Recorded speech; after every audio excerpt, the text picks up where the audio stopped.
Di sebuah desa terpencil, hiduplah dua orang gadis dengan nama yang serupa, namun memiliki jiwa yang bertolak belakang.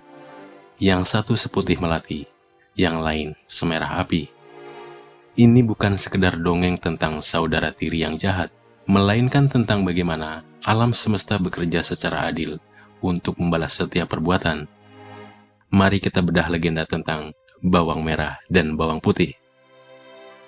Dahulu kala, bawang putih hidup dalam kebahagiaan bersama ayah dan ibu kandungnya. Ayahnya adalah seorang pedagang yang penyayang. Namun, awan hitam datang saat ibunya jatuh sakit dan meninggal dunia. Hidup bawang putih berubah total ketika ayahnya memutuskan untuk menikah lagi dengan seorang janda yang memiliki anak seusianya bernama bawang merah. Awalnya ibu tiri dan bawang merah bersikap sangat manis. Namun, begitu sang ayah pergi berdagang, topeng itu terbuka. Bawang putih diperlakukan layaknya pelayan di rumahnya sendiri. Ia harus bangun sebelum fajar, mencuci, memasak, dan membersihkan rumah. Sementara bawang merah dan ibunya hidup bermalas-malasan. Suatu hari, saat sedang mencuci pakaian di sungai yang arusnya cukup deras, bawang putih tidak menyadari bahwa sehelai kain merah milik ibu tirinya hanyut terbawa arus. Ketakutan luar biasa melanda hatinya. Benar saja, saat ia pulang, ibu tirinya murka. "Jangan berani menginjak kaki di rumah ini sebelum kain itu kau temukan," bentaknya.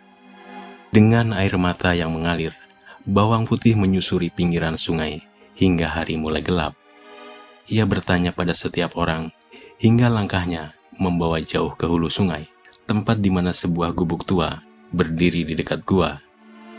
Ternyata, kain merah itu ditemukan oleh sang nenek. Namun sang nenek memberikan syarat, bawang putih harus membantunya melakukan pekerjaan rumah selama seminggu. Tanpa mengeluh, bawang putih melayani nenek itu dengan tulus. Ia memasak makanan yang lezat dan menemani sang nenek bercerita. Keramahan dan ketulusan bawang putih melunakkan hati sang nenek yang sebenarnya adalah sosok sakti. Nenek itu mengembalikan kain merah tersebut dan memberikan sebuah hadiah sebagai tanda terima kasih. Bawang putih disuruh memilih satu dari dua buah labu. Satu labu besar dan satu labu kecil. Karena rendah hati, bawang putih memilih labu yang kecil. Sesampainya di rumah, bawang putih kembali dimarahi karena terlambat. Namun, saat labu kecil itu dibelah untuk dimasak, sebuah keajaiban terjadi. Dari dalam labu itu terpancar cahaya yang menyilaukan. Bukan isi labu biasa, melainkan tumpukan emas, permata, dan perhiasan yang sangat banyak. Mereka memaksa bawang putih menceritakan dari mana asalnya. Setelah mendengar cerita itu, ibu tirinya menyusun rencana jahat.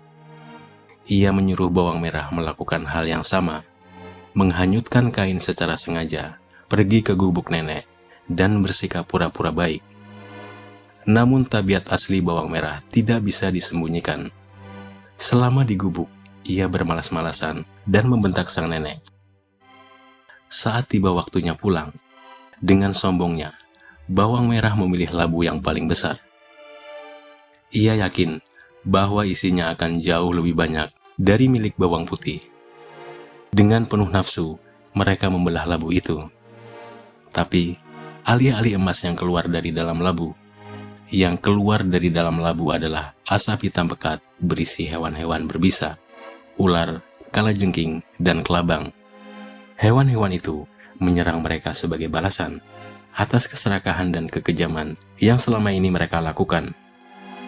Mereka berteriak minta tolong, namun semuanya sudah terlambat. Keserakahan telah menelan mereka sendiri.